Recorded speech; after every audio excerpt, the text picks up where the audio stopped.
What is good, CSPS fam? It's your boy, The Shock is Real. And this is your boy, the Apostle Peter. We're back again to bring you guys some new, informative content. Today, we will be talking about financial management. The topics we will be discussing are paying yourself first, what it means and the benefits of paying yourself first, and the benefits of saving. So I'm going to go right into it. Let's go and talk about why is it important to pay yourself first. Firstly, you've earned it. That's your hard-earned money you've worked and slaved away for, so you deserve it. The only way to get out of your current situation is if you're investing in yourself, even if it's as little as $20 per paycheck. Some of the benefits of paying yourself first are you'll be able to see your savings and investments grow so that you can plan to do things to help you get out of the rat race and actually live. Also, it's great to have for emergencies, and if a very good investment opportunity came along, you'd be able to invest into it without having to worry about whether or not you'll be able to pay your rent. I'm going to pass it over to Apostle Peter so he can elaborate on paying yourself first. What's going on, everyone? It's my, Apostle Peter back at it. So, why should you pay yourself first? Well, it is simple. Because the government automatically gets their cut. Then the bills must get paid as well. Everyone is getting a piece of your money except for you. So you should pay yourself first and then pay others afterwards. You are worth more. David Bach, the author of the novel The Automatic Millionaire, which is a great read, stated that the government once allowed citizens to pay their taxes at the end of the year. What happened was people weren't paying their taxes because they either didn't have the money to pay them or just didn't want to give up their hard-earned money. So the government came up with a way to get paid first before the money reaches the citizens' pockets. This ensured that they got paid first. There are ways around you getting paid before the government does, but we will talk about that in another podcast.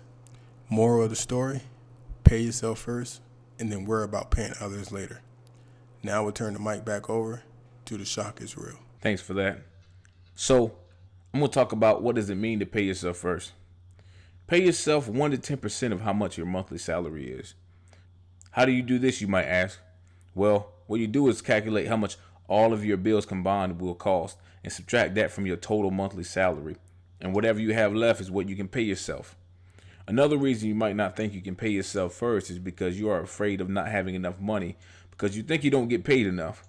If that's the case, you need to do some financial adjustments and maybe downsize your living style because you're living outside of your means of income. And your debt to income ratio is far too high. I'm going to pass it back over to Apostle Peter. All right.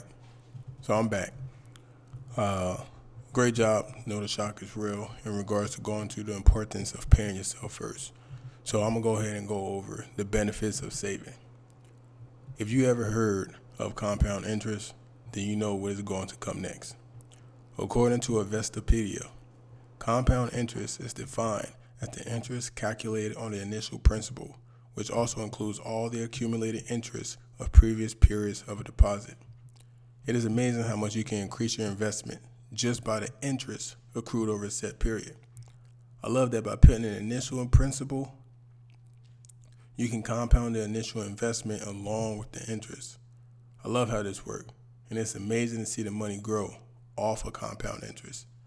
As an investor, this came in handy for me to maximize my return on investment, which The Shock is Real can definitely elaborate on that as well. There are apps that can be used to calculate compounding, such as the Compound Interest Calculator. The app Acorn is great with compounding and dollar cost averaging investment, which can reduce the impact of volatility on large purchases and minimize downside risk. Podcast. If you have any questions, please feel free to email us and we will get back to you as soon as possible. Okay, so since I'm going over the benefits of saving and the whole compound interest thing, let me do a little math equation for you. All right, just bear with us. So let's say you came across $500,000 and you decide to invest that into a Roth IRA that averages 10% yearly. Easy math, let's say I'm 30 and I'm likely to sit into the account for 30 years. So at an interest of 10% yearly over the course of 30 years, so I'll be 60 by the time I get this money back.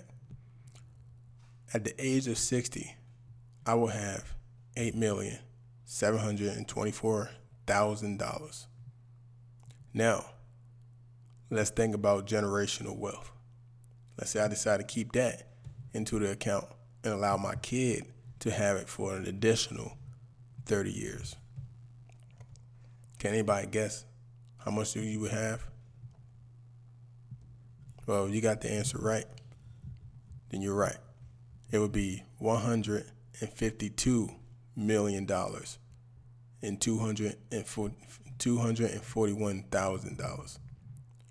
That's a lot of money.